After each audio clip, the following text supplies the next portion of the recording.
Well, Gary, it's great to be having a chat a couple of days after a win at long last. And what a win it was, as we kicked 33 goals on our way to a 146-point thrashing of Frankston. And we can all talk about the final margin, but you must have really been pleased with the approach of all the boys throughout the game. And, they never wavered in taking their foot off the accelerator.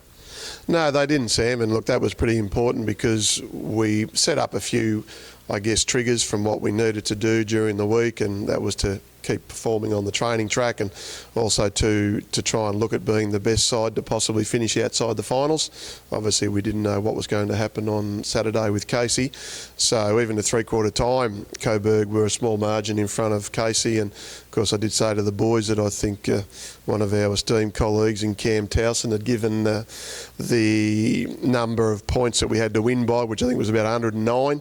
So that was some sort of incentive or trigger, as I call it. And the professionalism to come out and kick 13 goals in the last quarter was testament to keeping the foot on the throat and actually not giving Frankston an opportunity, to get back into the game. Not that they were going to, but for us to do that, we probably had better sides in the past and haven't recorded that sort of margin. But Frankston did hang in there at times in the game, and for our reserves to come out and win their last game as well by over 20 goals, and of course for us to then replicate that with just a little bit more was pleasing. But we can probably all sit here and say a little bit too late, unfortunately.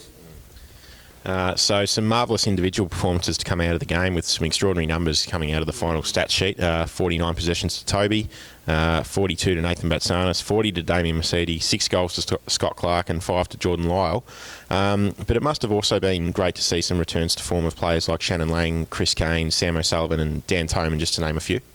Yeah, no, you're right. And, of course, I think what it does show too is the contribution levels of a big group, and that's when we're always at our best. And to see those guys play well, it's extremely important. But it's also too certainly saying to everybody that if those guys are up and about and playing somewhere near their best, and I think they'd all agree that they've still got more room for improvement, that it just shows that we've missed so many guys throughout the course of the season, and that you can't unfortunately top up when you're missing 5 or 6 of your best 15 probably, rather than your best 22. So important though, I think too, for the club's point of view, that if we're going to be finishing at the end of this week, that we try and just set a few little foundation stones for next year. And there's still a bit to get out of the season, and we can take that up to Collingwood at Victoria Park on Saturday, and of course just finish in a manner that makes you feel like, well, yeah, we did get something out of the last couple of weeks, rather than just being a waste. But also too, guys like Kyle Dove got another opportunity to play. Alex Mione came in as the 23rd, and he showed a little bit of speed and link up through the middle. Guy Dixon went on to Gardner, and after him kicking 2 goals, kept him really scoreless after that. And Sam Gilmore got another opportunity, obviously, in the ruck. So I think when we look at those boys, they're all young and they're enthusiastic, and they should all be aiming for big pre-seasons to get themselves stronger, faster, fitter and better skilled.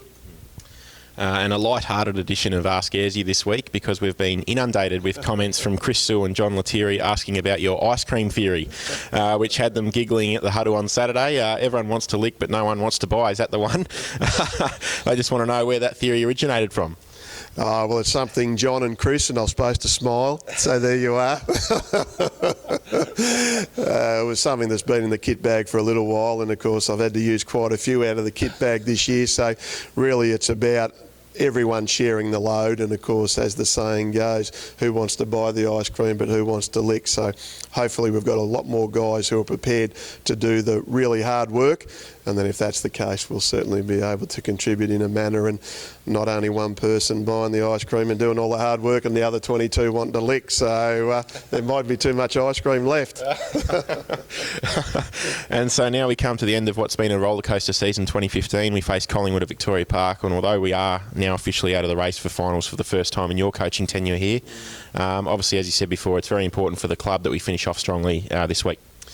Yeah, it is. And of course, as a coach, you're always making decisions on what you've got to work with. And there's certainly some guys who we would probably say are a little bit unsure about what they're going to be doing next year.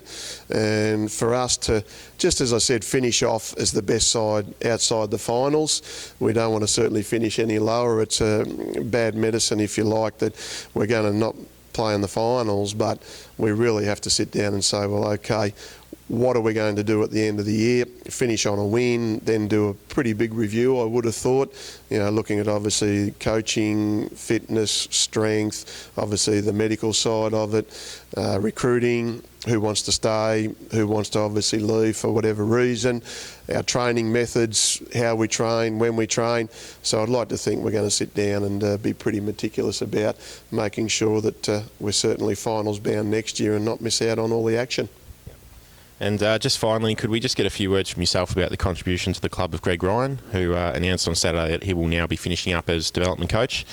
He's obviously been an extraordinary contributor to the club and a great support for you along the journey. No doubt, Sam. And look, he took over in unusual circumstances back in 2011 when the previous coach was, parted company with us on our march towards the premiership. And of course, he's been a real people's person, a great man manager. He's been unbelievably loyal to me as head coach and a great support as well. And you do get some unbelievable people in footy, and he'd have to be right up there as far as great people that I've had the opportunity to not only meet, to work with. And of course, the seconds job or development coach role can sometimes be a thankless task because all the good players actually get promoted to the seniors, and of course he's got to deal with guys that have got the irrits on because the senior coach has dropped them back to the development team. But he's always been able to remain consistent, great from a social point of view, and certainly it's going to be a huge loss that Greg won't be here, but I'm sure he'll still be around in some capacity. And for us to say thanks, Greg, for the contribution, you've made an indelible imprint on the club over the last 5 or 6 years, mate, and certainly that premiership in 2011 was very sweet. So always remember the coaches luncheon down at the Stoke House. We certainly had a few that day, mate, so thanks very much. All right, some very kind words there. And so, Gary, thanks for your time again on Borough TV. Best of luck in the last game of the year against the Magpies. Good on you, Sam. Thanks, mate.